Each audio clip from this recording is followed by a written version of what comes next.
Hi everyone, I'm Gabby, and I'm Krista. and today we'll be focusing on gravity and orbits by using the Gravity and Orbit Simulation Lab. Today's learning objectives are 1. Students will understand how gravity affects the motion of planets. And 2. Students will understand how the mass and the distance between two objects affect the gravitational pull.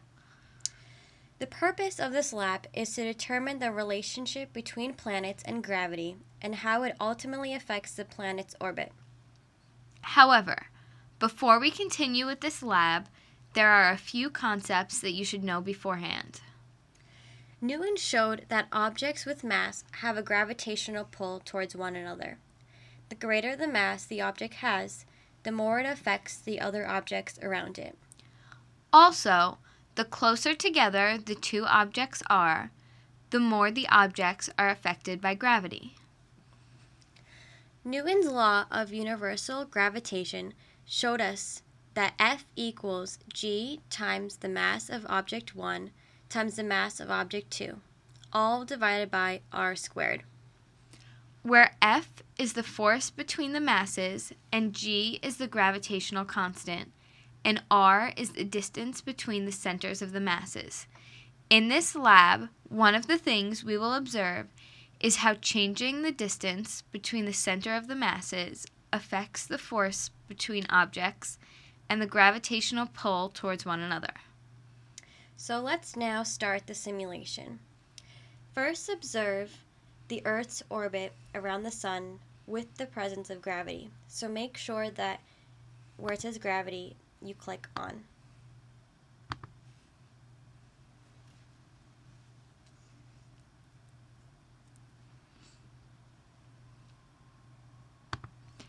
Now, if we reset it and turn gravity off, So now click off where it says gravity. the Earth's movement changes. Why does this happen? Well, there are always two forces acting on the Earth or any planet, gravity and inertia. These two forces will always be fighting against one another. If we turn the velocity and gravity vectors on, So underneath where it says show, check off gravity force and velocity force. we can see that a planet always wants to move straight because of inertia, but because of gravity, it doesn't. So ultimately, the reason why planets stay in this elliptical orbit around another is because of this constant battle between inertia and gravity. Okay, a second key term that you should know is that gravity is basically the attraction of two things. So the closer you get to that object, the harder it's going to pull on you, and the stronger the attraction's going to be. And like we stated earlier, based on Newton's law of gravitation, how do you expect the force between the Earth and the Sun to be affected when the distance between the two objects is changed? If we move the Earth closer to the Sun, we notice that there will be a greater force acting between the two objects. This is because the variables r and f are indirectly proportional to one another. If we decrease the value of r, we are increasing the value of f. This means that the force between the two objects gets stronger, making the Earth eventually crash into the Sun, which is bad.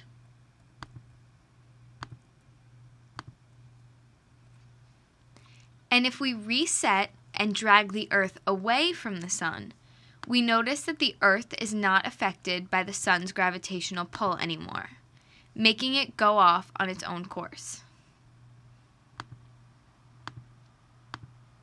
Let's just play that one more time.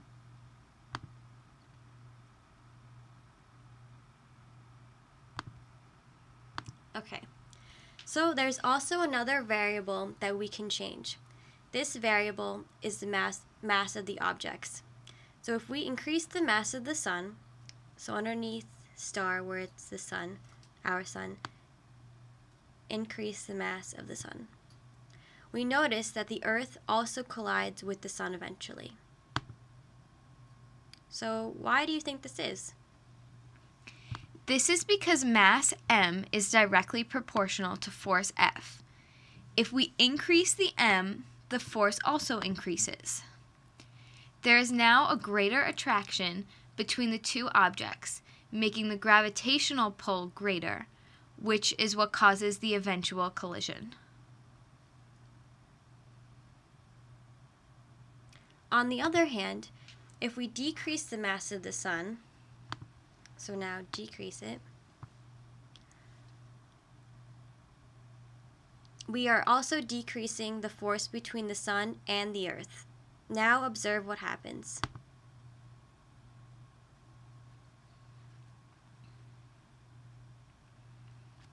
The Earth goes off on its own path because there is not enough attraction between the Earth and the sun to keep the Earth orbiting around the sun.